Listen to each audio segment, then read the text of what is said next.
지난주 창세기 3장 말씀을 통해서 우리는 죄라고 하는 것이 우리 인류에게 어떻게 들어왔는지를 확인할 수 있었습니다. 하나님이 유일하게 먹지 말라고 말씀하셨던 선악을 알게 하는 나무의 열매를 아담과 하와가 먹게 되었고요. 그로 말미암아 죄가 들어오게 된 것입니다. 신약의 로마서가 이것을 잘 알려주고 있는데요. 로마서 5장 12절 말씀은 이렇게 기록을 하고 있습니다. 그러므로 한 사람으로 말미암아 죄가 세상에 들어오고 죄로 말미암아 사망이 들어왔나니. 자, 오늘 함께 보실 창세기 4장 말씀은요, 그렇게 들어온 죄가 인류 가운데에서 어떻게 발현되는지, 이 들어온 죄의 결과가 무엇인지를 우리로 하여금 확인시켜 줍니다. 말씀의 등장인물은요, 우리가 너무나 잘 알고 있는 가인과 아벨입니다. 먼저 이들의 출생부터 보도록 하겠습니다. 자, 1절 말씀인데요, 이렇게 기록을 하고 있죠. 아담이 그의 아내 하와와 동침을 하매 하와가 임신하여 가인을 낳고 이르되 내가 여호와로 말미암아 득남하였다 하니라. 자, 첫 아들을 얻은 이 아담의 고백을 우리가 잠깐 보도록 하겠습니다. 이렇게 이야기를 하고 있어요. 내가 여호와로 말미암아 득남하였다. 내가 여호와로 말미암아 득남하였다. 그냥 아들을 낳았다, 우리 집에 아들이 태어났습니다, 이게 아니라 여호와로 말미암아 득남하였다라고 여호와의 이름을 부르며 고백을 하고 있는 거예요. 감사의 고백입니다. 그리고 신앙의 고백이라고도 할 수 있습니다. 여호와로 말미암아 아들을 얻었다라고 하는 것은 결국 자신이 여호와 하나님을 의지하고 있다라는 것을 의미하기 때문입니다. 즉, 죄가 들어왔지만, 그 죄로 인하여서 죄를 지어서 에덴 동산에서 쫓겨났지만, 그럼에도 불구하고 아담과 하와는 하나님을 여호와라 부를 수 있었습니다. 하나님을 분명히 알고 있었습니다. 하나님을 잃어버리거나 잊어버리지 않았습니다. 그냥 지식으로 머리로만 알고 있는 것이 아니라 분명히 살아서 역사하시는 분이라는 것을, 비록 죄로 인해서 하나님의 형상이 깨어져 버렸지만, 그래서 에덴 동산에서 쫓겨났지만 그곳 가운데에서 거할 때 함께 교제했던 하나님, 쫓아내는 그 순간까지 가죽옷을 만들어서 입히신 그 사랑과 은혜의 하나님을 잊지 않고 하나님의 이름을 불렀던 것입니다. 먼저는 이러한 마음과 이러한 믿음이 저와 여러분에게도 있기를 소원합니다. 우리에게도요, 이 죄된 본성이 있어요. 이 죄된 본성은 우리로 하여금 계속 하나님과 멀어지게 만듭니다. 하나님께 나아가는 것을 우리의 죄된 본성은 계속 막아요. 이 죄된 본성은 우리가 하나님 앞으로 나아가는 것을 굉장히 싫어합니다. 하나님을 아버지라 부르지 못하도록 하고 계속 우리의 죄책감을 충동질하는 거예요. 네가 어떻게 감히 하나님한테 나아갈 수가 있어? 너가 그렇게 살고도, 너가 그러고도 하나님을 아버지라 부를 수 있을 것 같아? 그게 가능할 것 같아? 그렇게 해도 될 것 같아? 라고 우리의 죄책감을 계속 충동질하는 겁니다. 그래서 기도하기 어려워지고요, 찬양하고자 하면 목에 뭔가 걸린 것 같고, 그래서 결국 예배의 자리를 조금씩 멀리하게 되기도 합니다. 하지만 중요한 사실은요, 우리가 그렇게 죄책감으로 인하여 하나님을 제대로 부르지도 못하고 망설이는 그 순간에도 하나님께서는 우리의 아버지 되신다는 사실입니다. 우리를 그저 사랑해서, 우리를 너무 사랑해서 가장 귀한 아들을 주신 사랑이세요. 하나님은 사랑이 많으신 분이 아니라 하나님은 사랑이십니다. 그 하나님 아버지께서는요, 우리가 죄책감으로 당신 앞에 나아가는 것을 망설이고 있는 것을 그 누구보다 원하지 않으십니다. 좋아하지 않으세요. 우리가 죄책감으로 인해서 하나님을 아버지라 부르지 못하고 예배자리 가운데 나아가는 것을 망설이는 것을 보면서, 야, 네가 그래도 양심은 있구나, 야, 그래도 네가 최소한의 양심은 가지고 있구나, 그래, 좀 봐줄만 하다, 이러한 생각을 하시는 분이 절대로 아니십니다. 우리는요, 어떠한 일이 있어도, 무슨 일이 있어도 하나님을 아버지라 부르며 말씀과 기도와 찬양을 통해서 하나님과 교제하는 것을 꺼려해서는 안 되는 사람들이 바로 저와 여러분들이에요. 어떻게 해서든 하나님 앞으로 나아가는 애를 써야 되는 것이 바로 저와 여러분입니다. 좀 뻔뻔해 보일 수 있어요. 아담과 하와 보세요. 하나님께서 하지 말라는 거 해서 쫓겨났음에도 아들을 얻고 나서 여호와로 말미암아 아들을 얻었다라고 고백하고 있지 않습니까? 하나님은 그런 우리의 어쩌면 뻔뻔해 보이는 모습을 오히려 더 기뻐하십니다. 하나님 앞에 나아가는 것을 망설이고 위축되는 것을 보면서 불쌍히 여기시는 것보다, 그럼에도 불구하고 우리가 하나님 앞으로 나아가는 것, 하나님을 아버지라 부르는 것을 훨씬 더 기뻐하시는 우리의 아버지 되십니다. 자, 아담과 하와는 두 아들을 얻었어요. 그 유명한 가인과 아벨입니다. 성경 말씀을 읽을 때는, 특별히 인물들을 살펴볼 때는 그 인물의 이름이 가지고 있는 의미를 살펴보는 것이 묵상에 도움이 됩니다. 가인은요, 어둠이라는 뜻을 의미를 가지고 있어요. 방금 말씀에서 확인한 것처럼 여호와로 말미암아 얻었기 때문에 이런 의미를 가지고 있는 이름을 붙여줬던 것 같습니다. 그리고 아벨은 숨, 호흡, 공기, 증기, 이러한 의미를 가지고 있는데, 단순히 이러한 의미만 있는 것이 아니라 그 속에는 사멸하기 쉬운 이러한 의미를 가지고 있어요. 같은 단어를 전도서 1장 2절에서는 허무하다, 허탄하다, 이러한 식으로 번역을 하고 있기도 합니다. 딱 이름만 봐서도 이 사람의 운명, 이 뒤에 이어질 내용의 어떤 허무함을 조금 우리가 상상을 해보고 또 유추해 볼 수 있는 것 같습니다. 그리고 2절 말씀에서 볼 수 있는 것처럼 이 두 사람의 직업은요, 아벨은 양치는 자였고, 그리고 가인은 농사 짓는 자였습니다. 자, 이렇게 두 아들에 대한 설명의 후에 성경은 바로 그 끔찍한 사건을 담고 있습니다. 두 아들에 대한 이야기를 한 다음에 그 끔찍한 사건을 바로 성경이 이야기하고 있는 거예요. 바로 살인입니다. 형제 간의 살인이에요. 인류 최초의 살인입니다. 이 사건이 기록되어 있는 위치는 창세기 3장에서 하나님께서 아담과 하와를 에덴 동산에서 내보내시고 난 이후, 다시 말해서 하나님의 말씀에 불순종해서 선악을 알게 하는 나무의 열매를 먹고 죄가 들어온 바로 그 이후에 기록된 사건이 바로 이 살인 사건이라는 겁니다. 저는 이것이 단순한 우연이라고 생각하지 않습니다. 성경은 하나님의 감동으로 기록된 하나님의 말씀입니다. 하나님께서 저자 되시는 유일한 책이에요. 이 또한 하나님의 의도라고 저는 생각을 합니다. 오늘 말씀을 묵상하는 우리로 하여금 죄로 인한 타락의 결과가 바로 이것이다. 죄로 인하여 바로 이러한 살인이라는 끔찍한 결과가 인류 가운데에 들어오게 되었다라는 것을 말씀을 묵상하는 우리로 하여금 깨닫게 하시기 위해서, 우리에게 이것을 가르쳐 주시기 위해서 이 위치에 살인 사건을 기록하도록 하신 것 같아요. 그리고 이 끔찍한 살인 사건이 일어나게 된 죄된 본성이 우리 안에도 분명히 존재하고 있음을 우리는 이 말씀을 통해서 확인을 할 수가 있습니다. 자, 이 과정을 보도록 하겠습니다. 우리는 이 끔찍한 살인 사건의 시발점을 알고 있어요.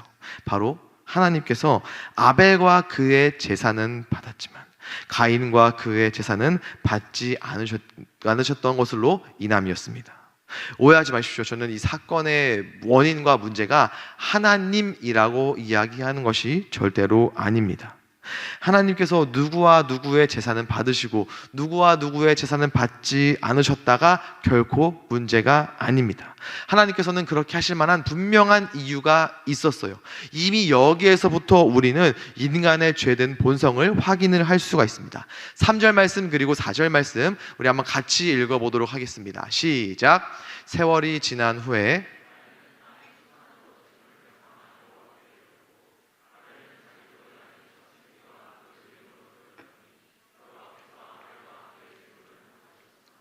네, 자, 가인과 아벨의 차이가 보이십니까? 가인은 그냥 땅의 소산을 하나님께 드렸습니다. 아벨은요, 양의 첫 새끼와 그 기름을 하나님께 드렸습니다. 아벨에게 있는 단어가 가인에게는 없죠. 바로 첫, 처음입니다. 성경에서 이 처음은 굉장히 중요한 의미를 갖고 있다는 것 아마 잘 아실 거예요. 온 우주 만물의 주인 되시는 하나님께서는요, 첫 열매나 동물의 첫 새끼 그리고 사람의 장자와 같은 첫 번째 목과 그리고 예배자가 제공할 수 있는 가장 좋은, 가장 최선의 그리고 가장 최고의 것을 받기에 합당하신 분이 바로 하나님이십니다. 그럴 만한 자격이 있으신 분이라는 거예요. 물론 오늘 말씀은 정황상, 시간상 그러한 율법, 그런 하나님의 규칙이 인간들에게 정식으로 이렇게 주어지기 전이었습니다. 하지만 아벨이 가인과는 다르게 양의 첫 새끼와 가장 귀한 그 기름을 드렸다는 것을 보아서, 그리고 하나님께서 가인과 그의 제사는 받지 않으셨지만 반대로 아벨과 그의 제사는 받으셨다라는 것으로 미루어 보아서 태초부터 하나님께서는 이러한 제사를 기뻐하셨고, 비록 죄로 인하여 깨어져 버린 하나님의 형상이지만 아담과 하와도 그것을 알고 있었고, 당연히 그의 아들들인 가인과 아벨도 이것을 분명히 알고 있었을 것입니다. 그럼에도 가인은 그렇게 하지 않았다라는 거예요. 첫 몫으로, 그리고 가장 귀한 것으로 하나님 앞에 예배하지 않았다라는 겁니다. 하나님께서 그것을 기뻐하신다는 것을 알면서도 그렇게 하지 않았다라는 거예요. 하나님이 살아계신다는 것을 모른 상태에서 그냥 습관적으로 제사 지내던, 예배드리던 사람도 아니었습니다. 하나님의 존재를 분명히 알고 있던 가인이었어요. 그럼에도 땅의 첫 소산이 아닌 그냥 소산을 드린 것입니다. 죄로 인한 결과입니다. 하나님께서 기뻐하시는 것을 하지 않는다라는 것이죠. 앞선 뱀의 꼬임에 넘어간 아담과 하와와 이 가인은 크게 다르지 않은 것 같습니다. 알면서도 그렇게 하지 않았으니까요. 자, 그리고 5절 말씀 다시 한번 보도록 하겠습니다. 이렇게 기록을 하고 있네요. 가인과 그의 제물은 받지 아니하신지라 가인이 몹시 분하여 안색이 변하니. 몹시 분해서 안색이 변했다고 합니다. 화난 거예요. 그러니까 하나님 앞에 삐진 겁니다. 지금 가인이 화나고 삐질 만한 상황입니까? 아닙니다. 하나님께서 무엇을 기뻐하시는지를 알면서도 하지 않았음에도, 결코 자신이 화를 내거나 삐질 수 있을 만한 상황이 아닌데도 그렇게 했다라는 거예요. 계속해서 죄의 결과를 보여주는 것이죠. 그리고 그 절정이 8절 말씀에 기록되어 있습니다. 가인이 그의 아우 아벨에게 말하고 그들이 들에 있을 때에 가인이 그의 아우 아벨을 쳐 죽이니라.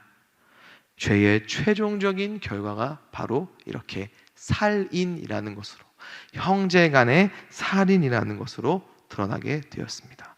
얼마나 끔찍합니까? 죄의 결과가 이렇게 끔찍합니다. 아담과 하와로부터 들어온 죄가 이렇게 아들에게도 전가되었고 대물림 되었습니다. 그리고 이게 어디까지 대물림 될까요? 바로 지금 이 시간 예배 자리 가운데 앉아있는 저와 여러분, 그리고 우리의 자손들에게까지도 이 원죄는 계속 대물림 되게 됩니다. 결코 여기로부터 자유로울 수 없다는 거예요. 저는 이 사실을 최근 저희 집에서 이 죄된 본성을 제 두 눈으로 볼 수 있었습니다. 어디 가서 이렇게 얘기해요. 하나님께서 진짜 눈앞에서 보여주셨다라고 이야기합니다. 며칠 전 저녁에 있었던 일이었어요. 방에서 잠깐 그 달콤한 휴식을 홀로 이렇게 취하고 있었습니다. 방문을 살짝 닫아놓고 이게 혼자서 안식을 취하고 있는데 밖에서 꽤 높은 데시벨의 목소리가 들리는 거예요. 애기 엄마가 이제 소리치는 겁니다. 너 양치했잖아. 너 양치했는데 그걸 먹으려고 하면 먹으면 어떡해? 막 이렇게 다그치는 거예요. 사건인즉슨 이제 자주 언급하는 그 제가 눈에 넣지 않아도 보기만 해도 많이 아픈 이 아들이 이제 사건의 발단이 된 것입니다. 제가 그 평소에 목이 칼칼할 때 먹는 그 사탕이 있어요.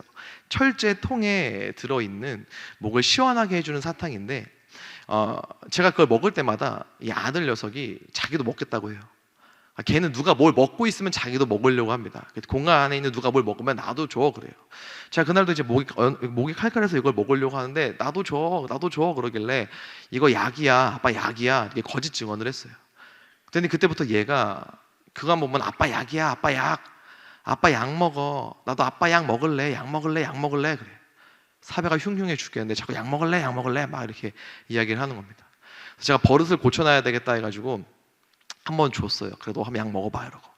먹으면 다음부터 안 달라고 하겠지. 근데 먹더니 맛있다고 계속 먹는 거예요. 그래서 계속 아빠 약 먹을래? 아빠 약 먹을래? 집에서 그것만 보면 아빠 약 이러면서 먹을래? 근데 이날도 양치를 했는데 이제 아빠 그 약을 발견하고 아빠 약 먹을래? 아빠 약 먹을래? 이러고 하고 이거를 가져가서 이렇게 먹으려고 하다가 엄마한테 걸린 거예요. 방문이 끼익 열리고 애가 어도도도 이렇게 뛰어와요. 그래서 저한테 와서 이렇게 물어봐요. 아빠 이거 뭐야? 이렇게. 뭔지 알면서 꼭 그렇게 물어봐요. 이거 뭐야? 근데 이게 진짜 몰라서 물어보는 게 아니라 여기는 의미가 담겨져 있습니다. 애비야, 내가 이게 먹고 싶으니까 내 손으로 내 입에 넣을 순 없으니 네가 내 입에 넣도록 하여라. 그러면 내가 덜 혼나거나 좀 합법적이게 되지 않겠니? 뭐 이런 의미를 담고 있는 거예요. 이거 뭐야? 그래서 제가 얘기했죠. 이거 아빠 약이잖아. 아빠 거잖아. 나 먹을래. 그러는 거예요. 그때 하나님의 음성이 들렸습니다. 내가 죄된 본성을 보여주겠다. 네 아들에게 시험해봐라. 그래서 제가 물어봤어요. 너 양치했어 안 했어? 근데 얘가 손에 그걸 꼭 쥐고 한 3초 정도 생각하다가 이러는 거예요. 안 했어. 속삭이는 거예요. 밖에 지 엄마 들으면 안 되니까. 얼마나 제 아들한테 이런 표현 쓰면 안 되지만 얼마나 교활합니까? 안 했어. 제가 다시 한번 확인하고 싶어서 한 번 더 물어봤어요. 예안이 너 양치했어 안 했어? 제가 의자에 앉아 있었고 얘는 밑에 있었거든요. 그러니까 저는 얘의 뒤통수랑 여기 약간 이쪽만 보였어요. 근데 또 그러는 거예요. 안 했어. 그러면서 저를 올려다보면서 씩 웃는데 저는 그 얼굴에서 악마를 보았습니다. 세상 그 천진한 얼굴로 분명히 양치를 했음을 알고 있음에도 불구하고 세상 해맑은 얼굴로 안 했어. 안 했어. 제가 원래 한 번 더 물어보려고 그랬어요. 닭이 울기 전에 양치질을 3번 부인하나 확인하고 싶어가지고 한 번 더 물어보려다가 제가 시험에 들까봐 이렇게 물어보지 않았습니다. 여러분, 제가 왜 이 일화를 여러분들에게 얘기할까요? 저는요, 이 작은 생명체한테 얘한테 거짓말을 가르쳐 준 적이 없어요. 거짓말은 나쁜 거라고는 가르쳐 줍니다. 얘야, 거짓말은 안 되는 거야. 거짓말은 나쁜 거야. 거짓말하면은 못 쓰는 거야. 이런 교육은 해요. 제가 근데 아빠가 얘한테 거짓말을 가르쳐 주겠습니까? 너가 비록 양치를 했으나 사탕이 먹고 싶을 때 눈을 최대한 크게 뜨고 천진난만한 얼굴로 양치 안 했어요 라고 이야기하면 엄마가 속을 확률이 몇 퍼센트는 될 것이다 라고 제가 이렇게 체계적으로 거짓말을 가르쳐 줬겠냐고요. 여러분, 우리 예절학교는 있잖아요. 예의학교, 예절학교, 인사하는 방법은 있잖아요. 근데 여러분, 거짓말 학교 보셨습니까? 직장 상사에게 최대한 아픈 척해서 병가 얻어내는 방법, 이런 거 알려주는 학원 보셨습니까? 학교에서 교수님에게 최대한 불쌍히 여길 수 있는 방법, 이미 돌아가신 할아버지가 지금 위독하다고 능숙하게 이야기할 수 있는 방법을 알려주는 학원이나 강좌를 여러분들 보셨습니까? 없어요. 그런 학원은 없습니다. 그런데 거짓말, 나쁜 짓 안 알려줘도 기가 막히게 해요. 3살밖에 안 된 제 아들 거짓말 배우지도 않았는데 얼마나 교활하게 안 했어 이러면서 멋들어지게 그렇게 거짓말을 합니까? 3월 10일 엊그저께 금요일 날 무슨 일 있었습니까? 더글로리 2 오픈했잖아요. 보셨잖아요. 인간이 얼마나 악해질 수 있습니까? 사실을 어느 정도 기반으로 한 드라마래요. 인간이 얼마나 악해요. 그리고 거기에다가 어떠한 그 상상력을 인간이 넣어서 만들었다는 것 자체로도, 그러한 소재를 만들어낼 수 있다는 것 자체로도 우리 인간이 얼마나 죄된 본성을 가지고 있으면 그게 얼마나 심각한 문제인지를 저는 보여주는 거라고 생각을 합니다. 다시 말해서요, 우리 모두가 이 마음 가운데에 언제 터질지 모를 죄의 폭탄을 항상 끌어안고 살아가는 거예요. 그걸 끌어안고 태어나는 거예요.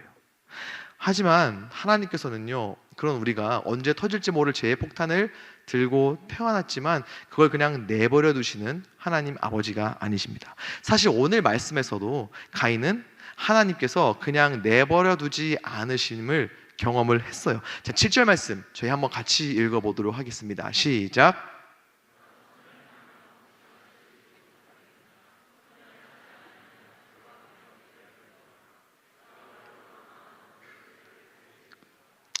지금 하나님께서 저 말씀하실 때는 자신의 그 제사가 하나님께 받아들여지지 않아서 몹시 화가 나 있는 상태, 그래서 어떤 동생에 대한 질투나 분노가 극에 달해서 당장이라도 죽이고 싶은 그런 상태 가운데에 있을 때 하나님께서 저렇게 이야기하신 거예요. 죄가 너를 원하지만 너는 죄를 다스려야 한다. 하나님께서는 지금 이 가인으로 하여금 죄의 유혹을 벗어날 수 있도록 말씀해 주신 거예요. 죄를 범하기 전에 죄의 유혹을 이겨낼 수 있도록 은혜를 먼저 주신 분이 바로 하나님이시라는 거예요. 그럼에도 불구하고 가인은 외면했죠. 죄를 다스리는 것이 아니라 죄의 지배 당했습니다. 죄의 영향력에 자신을 기꺼이 내어준 거예요. 죄에 사로잡히기를 원했습니다. 그리고 그 결과가 살인, 죽음이었던 거예요. 마음 가운데 있는 죄의 폭탄이 뻥 하고 터져서 살인이라는 결과가 나온 것입니다. 자, 그럼 오늘 이 말씀을 묵상하는 저와 여러분은 어떨까요? 우리는 어떻게 할까요? 우리가 아버지라 부르며 예배한 하나님은요, 늘 말씀드리지만 사랑이십니다. 사랑이 많은 분이 아니라 그냥 사랑이세요. 가인에게 열어주셨던 그 길을 우리에게도 열어주셨는데요, 우리에게는 더 크고 놀랍고 확실한 길, 죄의 유혹을 이겨낼 수 있는 길을 우리에게 열어주셨어요.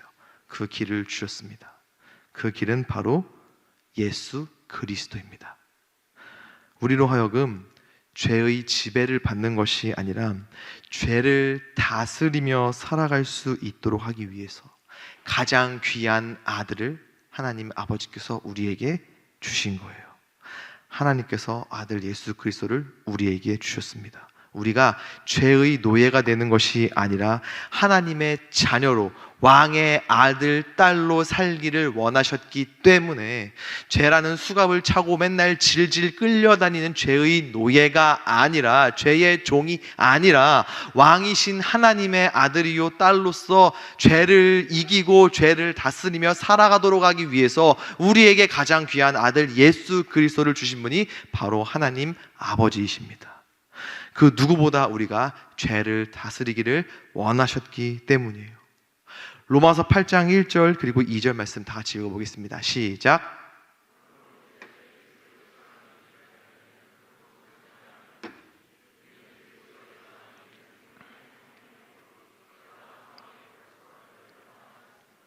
예수 그리스도를 믿는 믿음으로 구원받은, 그래서 더 이상 죄인이라 칭함받지 않는 우리가 할 수 있고 해야 하는 일은 죄의 유혹을 이겨내는 겁니다.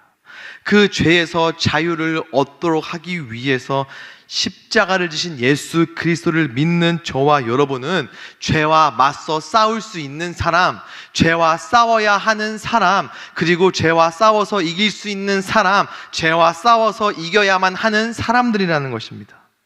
죄라는 폭탄에, 우리가 가지고 태어난 죄라는 폭탄에 원수 마귀가 불을 붙이려고 할 때마다 예수 그리스도라는 성령의 바람으로 그 불을 계속 끄면서 살아가야 되는 게 바로 저와 여러분이라는 거예요.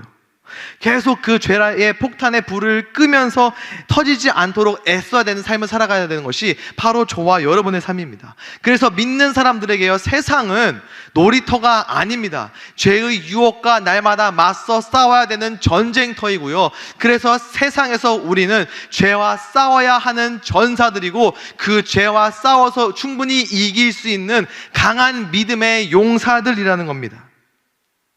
죄된 본성을 가지고 있음에도 우리는 예수 그리스도의 이름을 가지고 예수 그리스도의 이름을 무기 삼아서 계속해서 죄의 유혹과 맞서 싸워야 한다는 거예요. 죄를 다스려야 됩니다. 예수 그리스도의 이름으로 죄를 다스려야 됩니다. 죄가 우리를 지배해서 악한 행동이 나오지 않도록 우리는 경계해야 합니다. 하지만 여러분, 이거 쉽지 않습니다. 죄의 유혹은 치명적입니다. 세상 우리를 향해서 죄 짓고 살아도 된다고 합니다. 한 번쯤은 괜찮아라고 이야기합니다. 다들 그렇게 살아간다고 이야기해요. 그게 더 쉬운 길이고, 그게 더 빠른 길이고, 그게 더 능률적인 길이고, 그게 더 성공을 보장하는 길이라고 우리에게 계속 이야기합니다. 죄는 우리를 가스라이팅 한다라는 거예요. 하지만 여러분, 저와 여러분요, 이 땅 가운데에서 죄의 가스라이팅 당해야 되는 사람들이 아니라 하나님께서 세상 가운데에 빛으로 보내주신 가스라이팅, 하나님의 빛이요, 이 땅 가운데에서 복음의 능력을, 복음의 힘을 입증하는 빛으로 살아가야 되는 사람들이 바로 저와 여러분인 것입니다. 그래서 우리는 죄 짓고 싶을 때마다 예수 그리스도를 묵상해야 합니다. 내가 지금 죄를 짓는다면은 내가 예수님을 십자가에 못 박는 것이다 라고 여러분들 생각했으면 좋겠습니다. 내가 죄 지을 때마다요, 내가 죄를 짓고 싶을 때마다요, 예수님의 그 손에 내가 못을 박는다라고 여러분 상상해 보십시오. 내가 죄 짓고 싶을 때마다 예수님을 못 박았던 그 병정들의 얼굴이 내 얼굴로 바뀌는 겁니다. 내가 죄 지을 때마다 내가 망치질하는 거예요. 내가 정교하게 여기다가 못을 조준해가지고 한 방 망치질하는 겁니다. 내가 죄 지을 때마다 내가 예수님 머리에 면류관 올리는 거예요. 살포시 올리는 게 아니라 꾹꾹 누르는 겁니다. 머리에 가시가 끝까지 박힐 때까지, 그래서 이마에서 피가 철철 흘러내릴 때까지 내가 면류관 씌우는 거예요. 내가 죄 짓고 싶을 때마다, 내가 죄 지을 때마다 내가 창 들고 예수님 허리에다가 찌르는 거예요. 쿡쿡 찌르는 게 아니라 끝까지 찔러 밀어 넣는 겁니다. 우리가 그 자리에 있게 되는 거예요. 우리가 죄 지을 때마다 우리가 예수님을 십자가에 못 박게 된다라는 겁니다. 여러분, 우리가 이 사실을 기억하고 날마다 예수 그리스도를 묵상할 때 우리는요, 죄와 싸워 이길 수 있는 줄로 믿습니다. 우리가 그렇게 죄와 싸워 이겨내기를 우리 하나님께서 그 누구보다 원하십니다. 우리가 그렇게 비록 실수할 수 있습니다. 죄에 져서 넘어지고 패배할 때도 있을 수 있어요. 하지만 그렇다고 해서 한 번 졌다고 해서, 한 번 걸려 넘어졌다고 해서 나는 끝이야, 나는 더 이상 할 수 없어, 이게 아니라요, 그럼에도 불구하고 그 다음번 유혹이 찾아올 때, 그 다음에 또 죄가 짓고 싶을 때마다 바로 그 죄 때문에 십자가에 달려 돌아가신 예수 그리스도를 기억하면서 죄와 기꺼이 맞서 싸우는 하나님께서 너무나 사랑하시는, 존귀하게 여기시는 우리 더사랑의 교회 청년들 될 수 있기를 간절히 소망합니다. 그렇게 죄와 맞서 싸우는 것으로 복음의 능력으로 살아가는 사람, 복음의 능력을, 복음의 힘을 이 땅 가운데에서 입증하는 삶, 바로 저와 여러분의 삶이 되어야 할 줄로 믿습니다. 새롭게 시작되는 한 주, 수많은 죄의 유혹 가운데 있을 텐데요, 그 유혹을 예수 그리스도 이름의 능력으로, 복음의 능력으로 맞서 싸워 이기는, 그 죄의 유혹을 이겨내는 것으로 우리 주변에 그리스도를, 복음의 능력을 보여주고 입증하고 증거하는 삶, 복된 여러분의 삶이 될 수 있기를 예수 그리스도의 이름으로, 죄를 이기신 예수 그리스도의 이름으로 간절히 축원합니다. 우리 이 시간 같이 찬양했으면 좋겠습니다. 내가 예수를 못 박았습니다 라는 찬양입니다. 그동안 우리가 죄 지을 때마다요, 우리가 주님을 못 박은 것입니다. 하지만 그렇다고 해서 낙담하거나 포기해서는 안 됩니다. 우리는 다시 주님을 바라보며, 다시 주님을 묵상하며 죄와 싸워 이겨야 할 사람들입니다. 내가 그렇게 살아가겠습니다. 내가 주님을 못 박았지만 앞으로 주님을 다시 묵상하고 바라보며 제 유혹과 싸워 이겨내겠습니다. 이 결단하는 마음으로 이 찬양 하나님 앞에 올려드렸으면 좋겠습니다.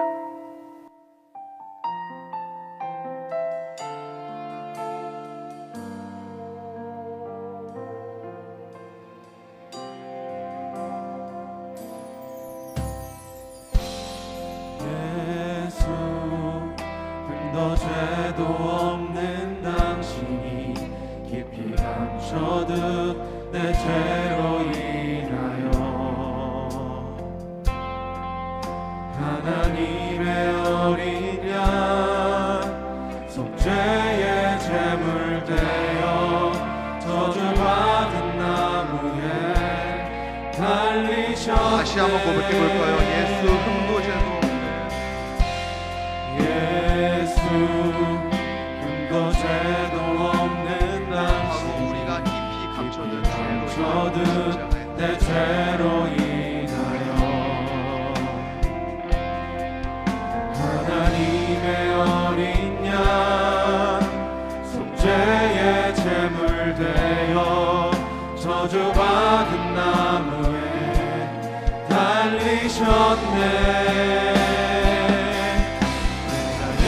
예수를 당신은 부인했습니다.